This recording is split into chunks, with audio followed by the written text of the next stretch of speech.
Alrighty, so we are going to try out a different camera setup because I have been hearing from a lot of you guys, and I also see it myself, that those other videos were less than ideal. Oh, I'm gonna have to get used to this. This is a lot. I'm gonna go back to using this camera because it's a really nice camera. It's a Sony a6500, but we're gonna go ahead and give this a shot. I also have a new microphone setup, so we're just trying to upgrade the setup for you guys so that it actually sounds a lot cleaner and crisper. But yeah, gonna give you guys a rundown of what today's plan is, but we are in the GR, going and driving, getting some gas right now.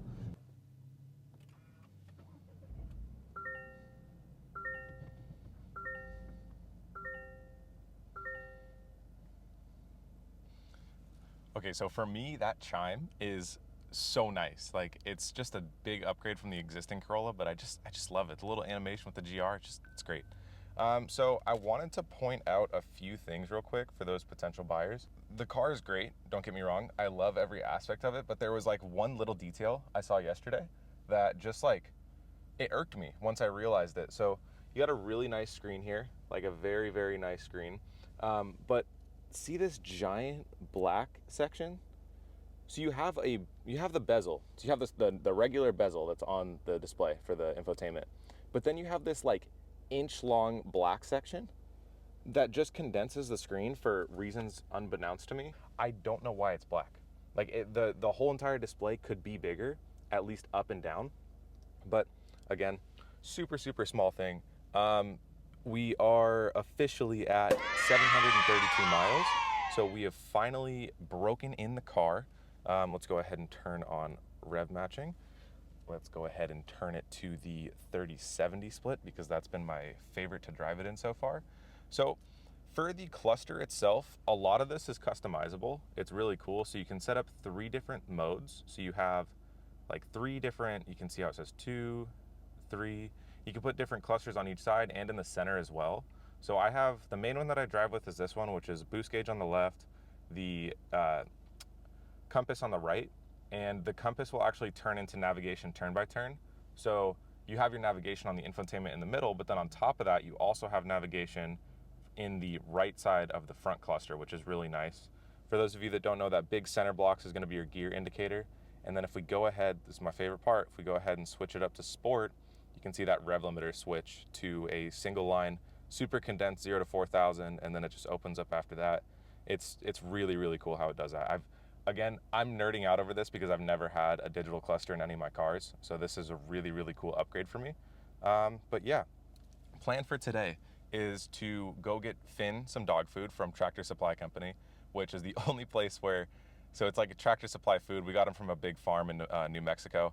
So the only place that actually sells Tractor Supply Company food is Tractor Supplies.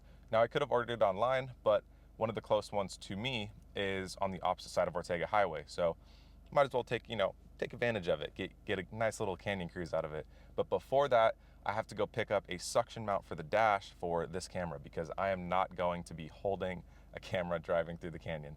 But yeah, take you guys along with me, so let's get it.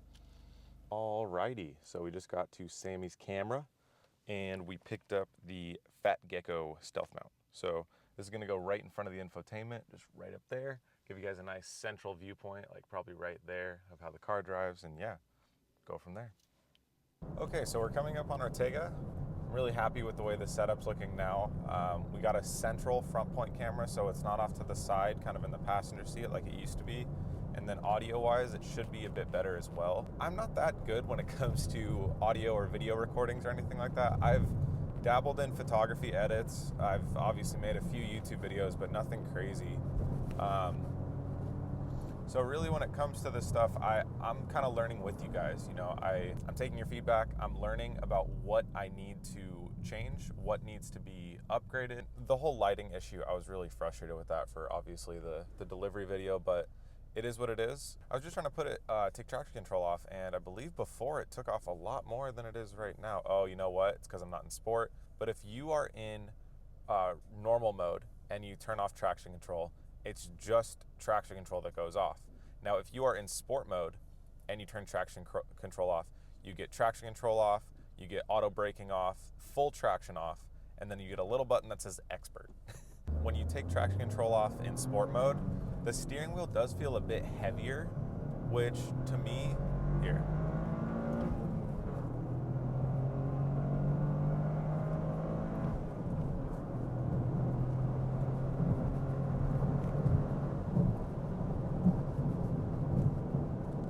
Yeah, to me, the heavier steering wheel, I actually like the input that I'm getting from it.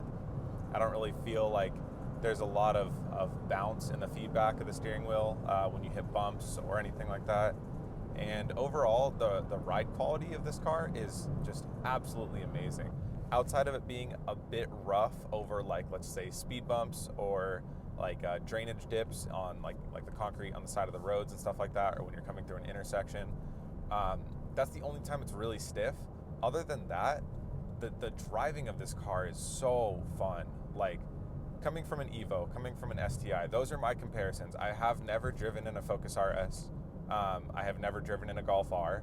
I have sat in a Golf R at the LA Auto Show, and so I mean, if you look at it from creature comfort wise, you look at it from the interior. Yes, a core is a bit bland, but for me personally, if we're talking about personal opinion, because again, I'm not a car reviewer. This is my car that I own. I'm used to more basic interiors. My Evo, I mean, you don't buy an Evo for the interior, that's for sure. Yeah, you get Recaro seats from the factory, but nothing else. There is not a single other creature comfort or thing that is really enjoyable about that car from the interior perspective. You're buying that car for the drivetrain and the engine. That's it. I know a lot of reviewers, and obviously Toyota themselves, they put this car as a rival to the Golf R and to the Civic Type R. I myself have never really been interested in either of those options. I think that they're great cars for the right buyer, but myself, I've never really been a big Volkswagen guy. I did own an Audi, but I got rid of that very shortly for reasons that I guess I'll just be honest. I don't like cars that I can't modify and make unique. And yes, you can modify and make a European car unique very easily, but it's not one of those cars that is cheap to do so. Like, if you want to do anything big power wise, it's going to cost you. If you want to do anything, appearance wise, it's going to cost you, and you're not really going to see a lot of big differences. And so when I was in the market for the Evo 10, I really didn't see a different car that would have fit me better, because I got the car in 2014. So the chassis had already been around for, at that time, 6 years. At the time, there wasn't a lot of cars out there that were going to give me the tuning capabilities that the Evo 10 would, or that the Evo platform in general would. And I also was living in a mountain town. So having something that was all-wheel drive was a necessity. I was going from an A3 with Quattro, and that was a great all-wheel drive system, but I needed to have something that would kind of fill the void. And not only fill the void of that all-wheel drive, but also give me the ability to truly make the car my own, which I think that I did a pretty good job at. Had the car for 8 years now, and you could barely recognize anything that's on that car. So overall, I think that a big part of what car you end up in really comes down to what stage you are in your life. I think that for this car, I know a lot of people that know me personally, including my fiance, are going to think that I'm lying by saying this, but I just don't think that I can heavily modify this car. And if I was to do anything heavy, it would probably just be powertrain. I would probably just want to, because I've watched quite a few videos on the Yaris with this exact same motor, and the only guys who are pushing crazy power are going like full standalone ECU, which that alone is going to cost you, at least $2K. I think Motec makes it, so you're probably looking at $2,000-$3,000 just for the standalone ECU, and you won't see power gains above 50 horsepower without doing so. So yeah, you can get an exhaust, you can get an intake, but outside of those two modifications, it's going to be really difficult to crack this platform. Aesthetically, I am a huge Varis fanboy. I love Varis parts. I've had them on the Evo for, I think, about 5 years now, 5-6 years. I wish I could be talking more about this car right now. I wish I could be driving it a little bit harder, but it just seems like 12 o'clock on a Friday is just a bit commuter hours. These are kind of the fun spots of the drive right now, but there's just been a lot of people. I hope I can luck out on the way back. That's all I'm going to say. I'm going to back off though, because we are coming up to some little 180s.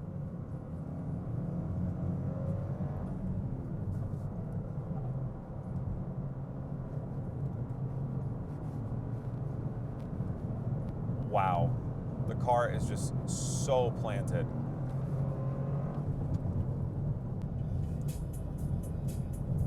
Okay, so we are heading up the opposite direction. Dog food is acquired. Hopefully we don't hit any people, but we'll see. We will see. Sport mode on, taking off traction control right now.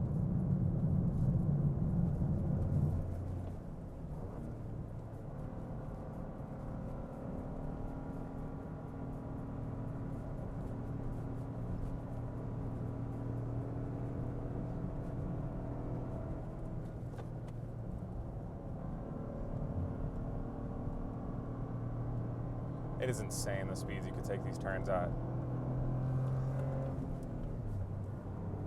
Probably didn't need a shift in fourth right there, but it is what it is.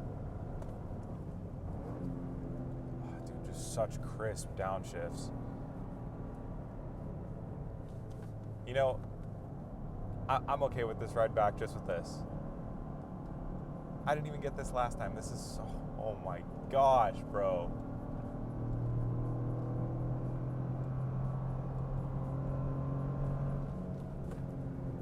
The speed at which you could exit turns.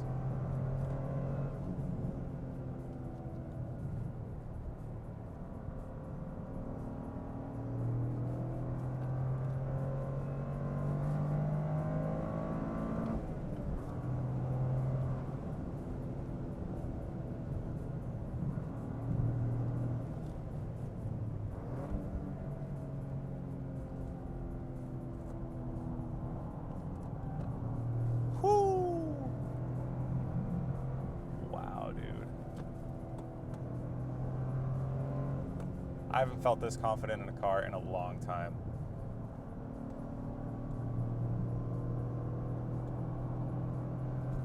Mainly because I did a stance build on my Evo.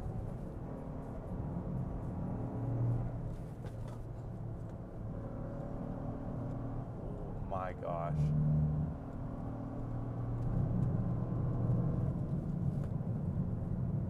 Wow. Wow. Yeah, I don't even know what to say. I truly don't even know what to say. I was taking some of those turns so much faster than I thought I could. And the exit speed, you know, normally I would at least just maintain throttle pressure, but I could actually consistently at the end of the turn, like on the exit, accelerate out. And that is crazy. Normally, you know, you'll hold acceleration, you won't really throttle through the turn, and then like that's like almost like a bike feeling. Like I remember riding my R6 and how accelerating out the turn was completely possible on a bike because, you know, it's a bike, but that's just crazy. Wow. Absolutely amazing. Such a fun car to drive. Truly, if you want a driver's car that can also be a Corolla and is also a daily and doesn't catch the eyes of everyone because it is a Corolla, like I should totally tell you guys. So when I was picking up the dog food, I come out and there's this older gent looking at my car. And when he hears me unlock it, he comes up and he's like, "Is this the hybrid?" And I was like, no, it's not the hybrid, but it is a newer model of the Corolla. And we start chatting for a bit, but like just examples like that. Like he just thought it was a sharp looking car and was mainly interested in asking if it was the hybrid. And it's stuff like that that just makes you, it's so much so like it's, if you know, you know. And if you don't know, you still think it looks good, especially in this red. I mean, the way the body lines look on this red are just amazing, but it's so subtle, but at the same time, it catches people's eyes, which I love. You know, we had an interaction a couple days ago. Emily and I were grabbing some breakfast at a coffee shop, and this dad was like, "Check out this car." And just a dad with his two daughters, and it's like, I love it. Like, I love the fact that it's subtle, and at the same time, it's not. Because it definitely could be you know, a wow car to some people, and then it could just be a nothing car to some people, and it could be a good looking car without understanding what it actually is to others.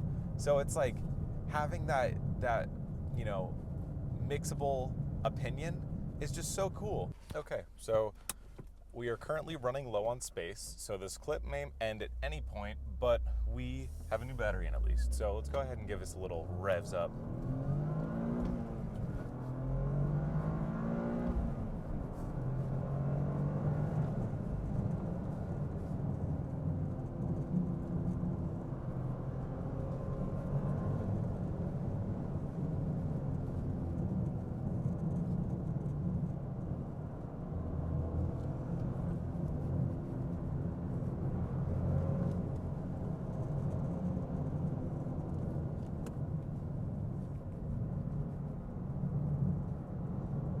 Always got to watch out for the bikes.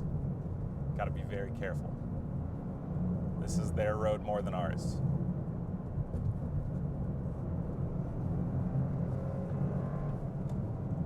Not bad. Not bad at all.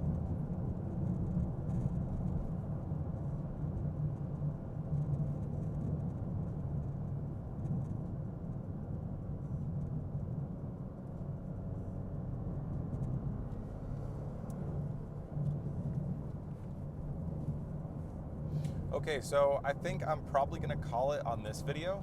I'm just not really too fond of recording, talking about not how the car's driving and kind of just a bunch of nothingness.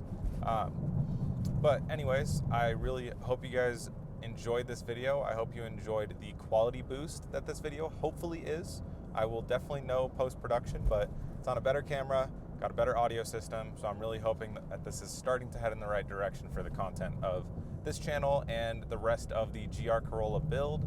But yeah, please like, follow, and subscribe for more content. I will definitely be doing more update videos on the ownership of this car, on any of my issues that arise, and overall just how the process of owning the GR has been for me. We're already at 815 miles. We're working our way up to 1,000 miles within the first week. Tomorrow will officially be 1 week of ownership and having the car in my possession. So I think 800 miles in 6 days is not too bad. I think that's pretty solid. But anyways, thank you guys for watching, and catch you in the next one. See ya.